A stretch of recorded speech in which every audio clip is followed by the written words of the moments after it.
ఎవరు తోడుకున్న బొందల వాళ్ళే పడతారు అన్నట్టు చేయి పాచోళ్ళ ముచ్చట్లలో ఇది నిజమే అనిపిస్తున్నదిలా. అసలు మోడీ సార్ బీసీ గానే కాదు అని రేవంతాల్ సార్ అని అడవ పెద్ద కులం కుంపటే పెట్టిండు కదా. ఇప్పుడు ఆ ముచ్చట గింత గింత గింత గింత పెద్ద రచ్చే లేపుతాంది. అసలు మోడీ సారు బీసీ కాదని రేవంతాల్ సార్ చేసిన కామెంట్ల మీద చాలా మంది కారాలు మీరాలు దుసుకుంటా మరి మీ రాహుల్ గాంధీ సార్ది ఏం కులం ఏం మతం అని చాలా మంది ప్రశ్నిస్తాను. మరి ఎవరెవరు ఏ తీరుగా అడిగిళ్ళు, ఆ అడిగిన వాళ్ళు ఎవరు అనేది ఒకసారి అరుచుకుందాం పారి. అత్త మీది కోపం దుత్త మీద చూపెట్టినట్టు సీఎం రేవంత్ అన్న మోడీ సార్ మీద చేసిన కామెంట్స్ కు పువ్వు పార్టీలందరూ ఇప్పుడు రాహుల్ గాంధీ సార్ మీద పడ్డరు. మోడీ సార్ కులం గురించి అటెన్క మొదలు మీ రాహుల్ గాంధీ కులమేంది అని అందరు గట్టిగా అడిగే వరకు షెయి పార్టీ జగ్గారెడ్డి సార్ గీతీరుగా సమాధానం చెప్పిండు. రాహుల్ గాంధీ గారి కులము బ్రాహ్మణ కులము, హిందూ బ్రాహ్మణులు అంటే హిందువులే కదా, రాహుల్ గాంధీ గారు బ్రాహ్మణులు. మరి వీళ్ళ నాయన రాజీవ్ గాంధీ గారు అంటే వాళ్ళ కుటుంబం అంతా బ్రాహ్మణులే కదా. ఇన్నరా రాహుల్ గాంధీ సారు బ్రాహ్మణుడట, వాళ్ళ ఖాందాన్ మొత్తం బ్రాహ్మణులేనట. ఇక గీ మాటలిన్న పువ్వు పార్టీలు ఊకుంటారా? ఏ గట్లెట్టుంటది, వాళ్ళ కులం చరిత్ర మొత్తం మేం చెప్తాం అని బండి సంజయ్ అన్న గిట్ల మాట్లాడిండు. రాహుల్ గాంధీ గారి తాత పేరు ఏం పేరు తెలుసా? ఫిరోజ్ ఖాన్ గాంధీ. ఆయన ఎవరు? ఒక ముస్లిం. ఇవాళ కాంగ్రెస్ పార్టీ వాళ్ళు ఏమంటారు అంటే రాహుల్ గాంధీ పక్కా బ్రాహ్మణ్ అంటున్నారు. ఎట్లా బ్రాహ్మణ్ అవుతాడు? రాహుల్ గాంధీ తల్లేమో క్రైస్తవురాలు. ఎవరు? ఏం పేరు? సోనియా గాంధీ. రాహుల్ గాంధీ తండ్రి రాజీవ్ గాంధీ. రాజీవ్ గాంధీ తండ్రి ఎవరు? ఫిరోజ్ ఖాన్ గాంధీ. ఫిరోజ్ ఖాన్ గాంధీ ముస్లిం అయితే రాజీవ్ గాంధీ ముస్లిమే. మరి రాజీవ్ గాంధీ ముస్లిం అయితే రాహుల్ గాంధీ ఎవరు? ముస్లిమే కదా. ఇలా కాంగ్రెస్ వాళ్ళు బ్రేకింగ్ చూసిన టీవీలలో, అరే తండ్రి మతము కొడుకు వస్తుంది, తండ్రి జాతి కొడుకు వస్తుంది అంటే నేను కాంగ్రెస్ వాళ్ళని గదే అడుగుతున్నా.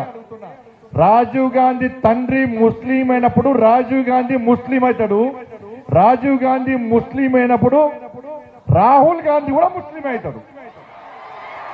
ఇది లెక్క. ఇప్పుడు మాట్లాడుందిగా. ఇక బండి సంజయ్ అన్న మాట్లాడిన మాటల మీద మంత్రి సీతక్క గట్టిగానే ఫైర్ అయింది. అసలు బీసీ కులగణన నుంచి డైవర్ట్ చేయడం కోసం, రాహుల్ గాంధీ గారి యొక్క లక్ష్యాన్ని డైవర్షన్ చేయడం కోసం ఇవాళ రాహుల్ గాంధీ గారిని వారి కుటుంబాన్ని టార్గెట్ చేసి మాట్లాడుతున్నారు. వాళ్ళ బీజేపీ పాలిటిక్స్ ఏంటి అంటే వాళ్ళు నమ్ముకున్నది డివైజివ్, డిస్ట్రక్టివ్, హేట్రేట్. మరి మా రాహుల్ గాంధీ గారు ఒక విజన్ ఉన్నటువంటి నాయకుడుగా ఆయన ఫాలో అవుతున్నటువంటి సూత్రం, ఆయన ఫాలో అవుతున్నటువంటి ప్రిన్సిపల్స్ మరి లవ్, పీస్, అదే విధంగా ఒక ఎయిమ్ తోటి, ఒక లక్ష్యంతో మరి పనిచేస్తున్నాడు. ఆయన యొక్క ఈ విజన్ డైవర్ట్ చేయడం కోసం ఈరోజు వ్యక్తిగతంగా కులము, మతము, వర్గం అనేటువంటి తీసుకొచ్చి ఇవాళ మాట్లాడుతున్నటువంటి బీజేపీ నాయకులు 10 సంవత్సరాలుగా మీరు సమాజానికి, సొసైటీకి చేసింది ఏమి లేదు. మీరు ఏదైనా చేసిందని ఏదైనా ఉందంటే విద్వేషాలు సృష్టించడం, విభజనలు సృష్టించడం, రాజకీయాలను, పదవులను పొందడం. అయినా మా రాహుల్ గాంధీ సార్ కుటుంబము రాజకీయాల కోసం కులాన్ని వాడుకోలే అని అంటున్నాడు జగ్గారెడ్డి సారు. వాళ్ళు క్యాస్ట్ని ఎప్పుడు కూడా రాజకీయంగా వాడుకోలే. వాళ్ళు ఎప్పుడు కూడా కులాన్ని ఎప్పుడు రాహుల్ గాంధీ గారి కుటుంబం ఎప్పుడు కూడా రాజకీయంగా వాడుకోలేదు. వాళ్ళకి అంత అవసరం కూడా లేదు. మరి గాళ్ళు వాడుకోలే గాని మోడీ సారు కులం గురించి తీసి మీ సీఎం రేవంత్ ఏ రకంగా రాజకీయంగా వాడుకుందాం అనుకున్నాడు అని గట్టిగానే గరమైతుండ్రు కడమ పార్టీలు కూడా. ఏ అంశమైనా ముఖ్యమంత్రి గారు వంకర టింకర మాటలు మాట్లాడి ఆగం చేసుడు తప్పితే ఎప్పుడు కూడా దేనికి పరిష్కారం చూపించినటువంటి పాపన ఓలేదు.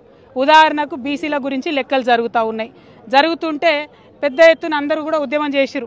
లెక్కలే తప్పున్నాయి, మీరు పెట్టిన జనాభా లెక్కలు బాగాలేవని అన్నారు. అంటే ఆ మాట పక్కకు పోగొట్టాలి అని చెప్పి ఆయన ఏం చేస్తాడు ముఖ్యమంత్రి గారు అంటే మోడీ గారు బీసీయా కాదా అనే చర్చ మొదలుపెట్టిండు. ఆయన మోడీ గారి మీద మాట్లాడంగానే ఇటుపక్క బండి సంజయ్ గారు మరి రాహుల్ గాంధీ ఏ మతం అని ఈయన మొదలుపెట్టిండు. అంటే ఏంటంటే ఈయన ఆయనని తిడతాడు, ఆయన ఈయనని తిడతాడు, మధ్యలో మాత్రం వీళ్ళిద్దరు కలిసి ప్రజల్ని పట్టించుకునే పరిస్థితి లేదు. మాకెందుకు మోడీ గారు బీసీ అయితే ఏంది, కాకపోతే ఏంది, మాకెందుకు రాహుల్ గాంధీ గారు ఏ మతం అయితేంది, ఏ కులం అయితేంది, మేము అడిగేది ఒకటే, ప్రజల సమస్యలు పరిష్కరించండి. మీరు ఏదైతే జనాభా లెక్కలు చేసిరో అవి సరిగ్గా లెక్క పెట్టండి. ప్రజలకు ఏమైతే హక్కులు రావాలో అది సరిగ్గా ఇవ్వండి.